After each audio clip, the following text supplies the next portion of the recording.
Halo, selamat datang kembali di panduan penggunaan integrator BIOS Kemenkeu, BLU Poltekkes Denpasar. Pada sesi ini kita akan membahas data pengeluaran, di mana ini sangat mirip dengan data penerimaan, hanya mungkin ada beberapa hal yang spesifik saja yang berbeda. Kita lihat di keterangan terlebih dahulu Bapak Ibu, bahwasannya data transaksi pengeluaran dikirimkan di grouping per tanggal transaksi per akun dan bersifat akumulatif pada tanggal transaksi berkenaan. Data yang dikirim termasuk data yang belum di SP3B atau disahkan. Baik, perlu diperhatikan secara gamblang bahwasanya data pengeluaran ini adalah data yang harus di entry setiap hari. Dan entry-nya dalam satu hari boleh lebih dari satu kali. Oke, saya contohkan di sini. Di sini tanggal 6 ya, tanggal 6 sudah ada transaksi dengan 0 rupiah. Berarti ini transaksi oleh sistem. Nanti akan saya jelaskan di akhir video. Kita akan coba transaksi lagi di tanggal 6 dengan kode yang sama. Baik, kita coba refresh dulu. Sepertinya ada permasalahan di data. Coba ulangi. Ya. Kita coba tanggal 6 ya. Belanja jasa. Kita samakan aja dengan jumlah 800.000. Kita simpan. Seperti ini ya. Kita entry lagi tanggal 6 dengan kode yang sama. Kita kasih 200.000. Maka nanti yang akan dikirimkan ke BIOS Kemenkeu itu adalah satu transaksi dengan nominal total 1 juta. Jadi ini diakumulasikan secara otomatis oleh sistem. Bagaimana ketika ada kode akun yang berbeda, maka dia akan dikirim dengan data yang berbeda. Misalkan kita coba ya, belanja barang di sini, kita kasih 600.000. Maka 3 data ini nanti akan dikirim menjadi 2 data. 2 data ini belanja jasa disatukan atau diakumulasi, 1 data sendiri karena kode akunnya berbeda. Baik, akan kita coba kirim sekarang.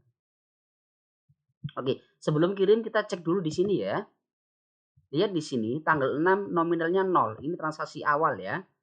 Transaksi awal tadi sudah terlihat jelas. Di sini tanggal 6 ada data auto insert dengan nominal 0. Sekarang akan kita kirim setelah kita entry data. Akan kita kirim.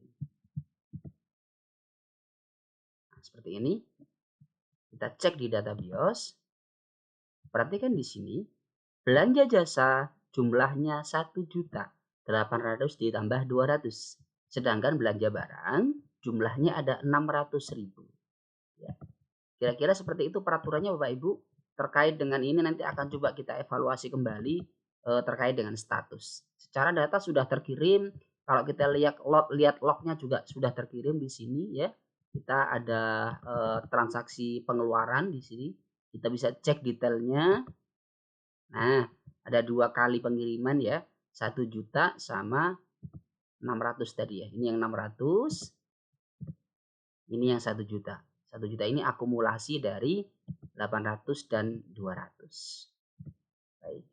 Nah, yang perlu diperhatikan, data yang bisa dikirim atau bisa di manage oleh sistem itu adalah data 3 hari ke belakang.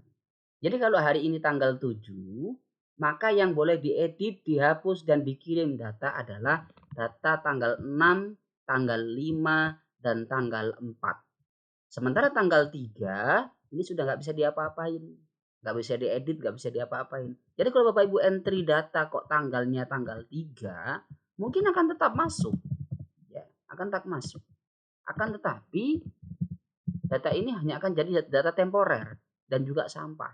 Nah, seperti ini. Tanggal 3. Tetap masuk datanya. Tapi nggak bisa diedit, nggak bisa dihapus. Kalau kita kirim pun, misalkan seperti ini. Kita tunggu sebentar. Dia masih connecting ke server. Oke, yang dikirim bukannya tanggal 3. Kita lihat di sini. Yang tanggal 3 seperti apa? Nggak ada. Tanggal 3 tetap 0. Jadi entrian kita yang baru tadi itu nggak dikirim. Dilewatin sama dia. Kenapa? Karena dianggap sudah melewati batas 3 hari entry data. Ingat ya, 3 hari ini adalah 3 hari ke belakang. Jadi kalau saat ini tanggal 7, maka yang diberikan kesempatan adalah tanggal 6, 5, dan 4. Jadi kalau dihitung sama hari ini total ada 4 sebenarnya. Tapi yang boleh dikirim 3 hari. Nah, bagaimana kalau kita entry tanggal 7? Oke, kita buktikan. Kita entry di tanggal yang sama. Seperti ini. Misalkan ya, kita simpan. Baik, data tersimpan dengan baik ya. Belanja gaji dan tunjangan tanggal 7 September. Kalau kita kirim seperti ini. Oke. Maka tanggal 7 tidak terkirim. Dan kalau kita cek di sini di BIOS, di sini juga tidak ada transaksi tanggal 7. Kenapa? Karena tanggal 7 dianggap, karena tanggal yang sama dengan tanggal hari ini, dianggap data yang belum matang Bapak Ibu. Jadi belum boleh dikirim. Kapan dikirimnya? Besok, kalau sudah tanggal 8. Baik, itu adalah peraturan untuk mengentry data pengeluaran. Jadi Bapak Ibu harus entry datanya itu tiap hari. Karena memang data ini diminta oleh BIOS Kemenkeu secara harian. Jadi kalau misalkan pagi ini ada transaksi, boleh langsung entry. Nanti siang ada transaksi lagi di tanggal yang sama, di kode akun yang sama, boleh entry juga. Nanti sistem yang akan mengakumulasikan. Tenang saja. Jadi tidak perlu kemudian nunggu sore dulu, kemudian dihitung dulu total kode akun A sekian, total kode akun B sekian, nggak harus. Entry aja langsung nggak apa-apa. Nanti sistem yang akan mengakumulasikan. Yang jadi pertanyaan adalah kemudian, pertama, bagaimana kalau hari itu tidak ada transaksi sama sekali? Tidak ada pengeluaran sama sekali?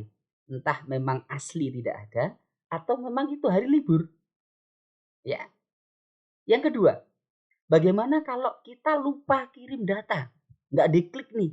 Kemarin udah entry banyak misalkan gitu ya. Udah entry sekian juta, sekian record banyak sekali. Tapi lupa nggak dikirim data. Nah, tenang Bapak Ibu. Kita punya yang namanya autosinkron.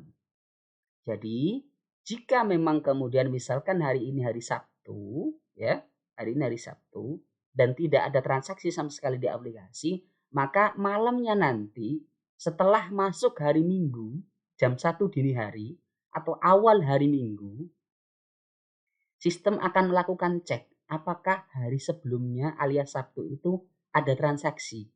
Jika tidak ada, sistem akan otomatis mengentry data dengan nominal 0. Ya. Kode akunnya diambil dari kode akun yang paling akhir, yang paling terakhir di entry. Kemudian sistem akan cek ulang setelah entry data, sistem akan cek ulang. Sudah ada berapa data yang belum terkirim. Misalkan nih, sistem melakukan pengecekan ternyata datanya ada. Bapak Ibu sudah entry selama seharian sekian puluh juta misalkan. Tapi Bapak Ibu lupa nggak pencet tombol kirim, sistem juga akan otomatis mengirim. Jadi jangan khawatir sama sekali Bapak Ibu, fokus saja entry data pengeluaran. Fokus saja, pastikan tanggalnya benar, kode akunnya benar, jumlahnya sesuai. Pastikan itu semua sesuai. Yang perlu diperhatikan hanya jangan terlalu lama menumpuk data. Jadi jangan sampai data sudah 5 hari nggak di entry, endingnya nanti nggak boleh disinkron lagi. Mending di entry aja. Gimana kalau ada revisi Pak? Boleh, misalkan hari ini tanggal 7. Ternyata tanggal 5 ada yang salah entry-nya. Nominalnya salah misalkan. Diedit boleh Bapak Ibu. Karena dia masih dalam range yang diperbolehkan. Seperti ini. Boleh diedit. Kemudian tinggal dikirim ulang aja ke BIOS Kemenkeu. Selesai. Jadi kayak gitu. Nah, jadi jangan khawatir kalau salah pun nanti masih boleh diedit. Asal tadi ya catatannya. Jangan sampai berlarut-larut. Sudah 1 minggu baru ingat kalau lo yang minggu kemarin salah. Wah susah kalau udah 1 minggu. Sudah nggak diizinkan lagi untuk edit dan kirim ulang. Atau mau ditumpuk nih, mau entry 2 hari sekali, boleh. Jadi misalkan nih mau tanggal 5 sama 6 nanti di entry tanggal 7 aja. Boleh, nggak apa-apa. Ditumpuk boleh. Yang nggak boleh kalau melewati batas.